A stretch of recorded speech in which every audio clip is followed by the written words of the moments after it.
Hi, my name is Julia Sage. I'm a social worker and psychotherapist with the counseling group at Jewish Family Services of Ottawa. Today I'm here to talk to you about a topic that affects us all, stress and our thoughts. So here's the Cbt model. The idea behind the Cbt model is that we can look at different situations in the current, our present day life, and understand how our thoughts, our emotions, our physical symptoms, and behaviors impact one another. The idea behind the therapy and the theory is that it isn't easy to change how you feel.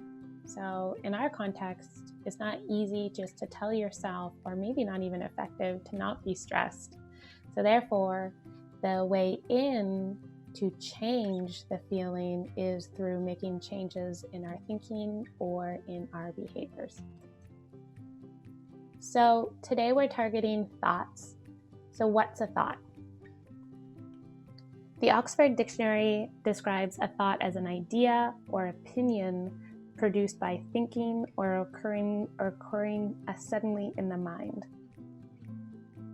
Thoughts can show up as images or words, and they can even come up as memories that go through our mind. And so where do they come from? Well, our brain creates all sorts of thoughts throughout the day. Some of them are helpful, some of them are useful. Really, our thinking brain is there for us for survival. The bad news is, or the unfortunate news, is that our brain comes up with all sorts of thoughts, and not all of them are useful or helpful. But this thinking cognitive process sets us apart from all the other types of mammals that exist.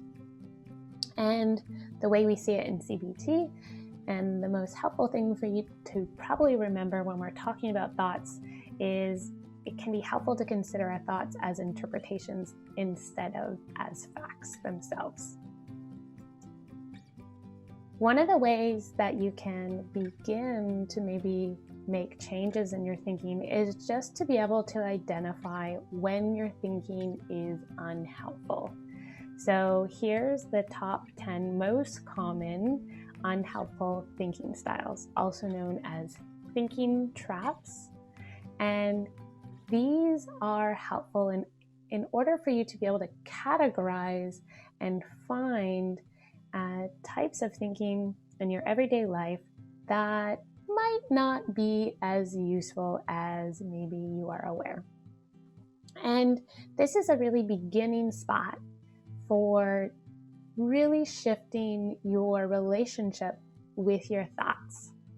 So I want you to think of a recent time where you found yourself in a really stressful situation, or even mildly or moderately stressful. It could have been earlier today or yesterday. Something more recent is more helpful because we can actually recognize and remember our thoughts and maybe what we were thinking at the time. So bring to mind a stressful situation you experienced recently. And then consider for a moment if any of these unhelpful thinking styles popped in for you. So I'll give you a moment to reflect and look at these different types of thinking traps and ask yourself if you have a tendency towards any of these.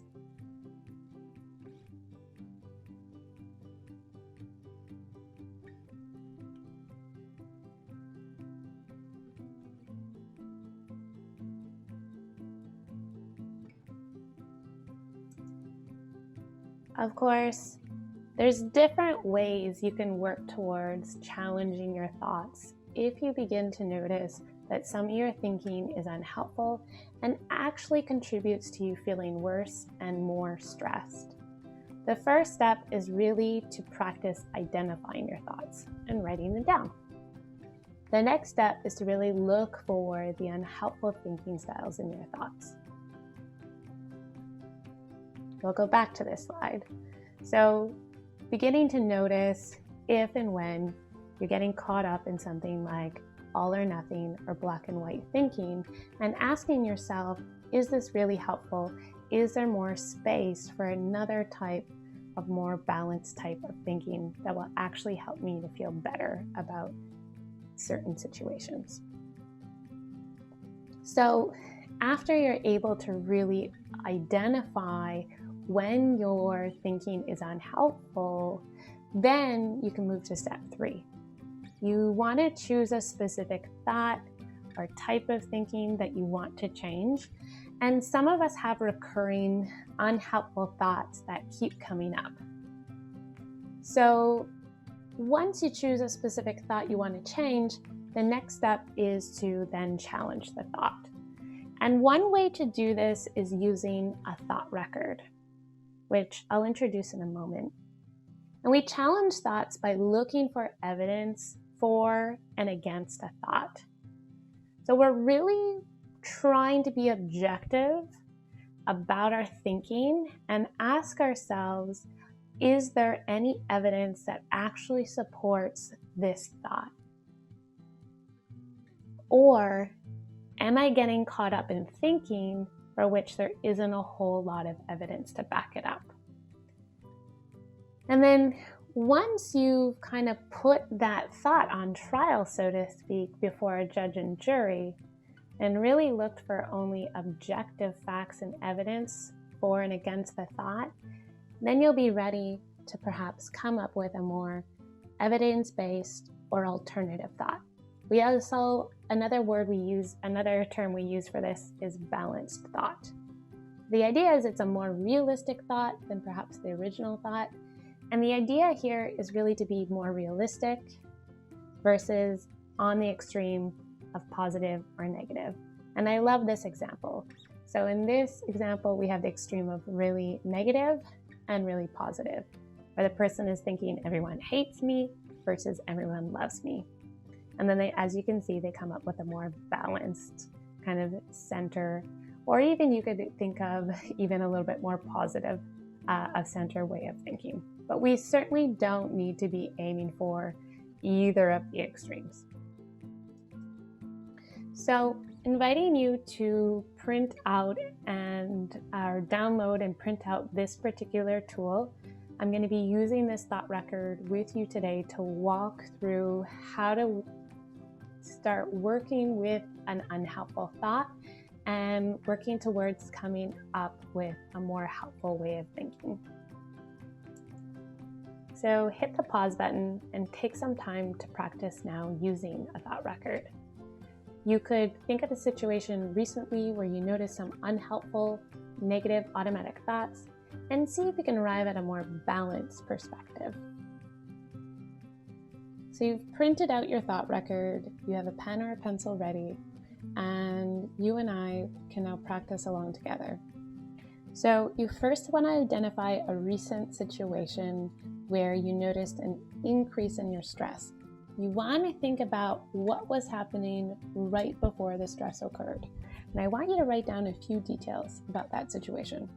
So the situation I'm going to work with is one that I've used with the folks in our stress management groups. And it's a type of situation that many of us have experienced, so we can most people can relate to it. So the situation is 9 a.m. I go into the office, I say hi to my boss, and my boss doesn't say anything back. So the feelings in this particular situation could be different depending on the person. So take a moment and write down what types of feelings you think you'd experience in this situation. And then you're going to rate them on a scale of 0 to 100, giving it a percentage.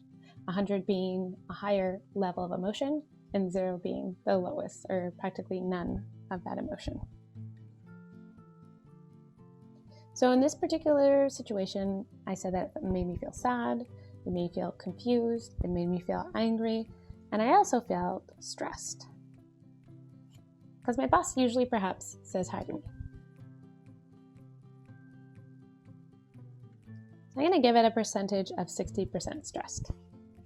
And then I want you to write down what types of unhelpful thoughts do you imagine that you or someone who had this experience would have come up for them. And they could be images as well. So, for example, I wrote, "My boss doesn't like me. I wonder what I did wrong. And what if my boss is thinking of firing me?" So that last thought is the one that causes me the most stress. So I rated it 90% stress. So when you're trying to identify unhelpful thoughts in a given situation, you want to think about what went through my mind right after the situation happened and as the stress was increasing. What disturbed me? What were the thoughts, images, or memories? And what do these particular thoughts or images say about me? What am I responding to? Is there a particular button that was pressed for me in this situation? And then thinking if you need to get a little bit deeper, if it's hard for you to identify the thoughts that occurred, thinking about what would be the worst thing about that, or that could happen in this scenario.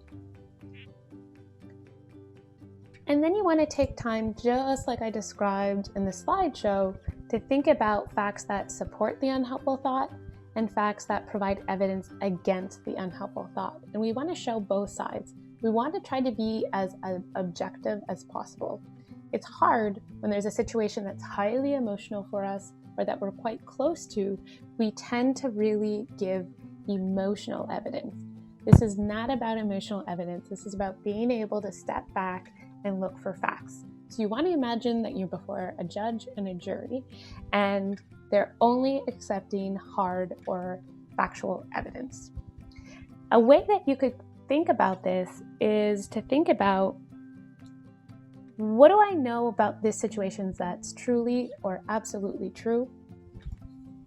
And to come up with the facts that provide evidence against a thought, you could think about, what facts do I have that the unhelpful thoughts are not totally true?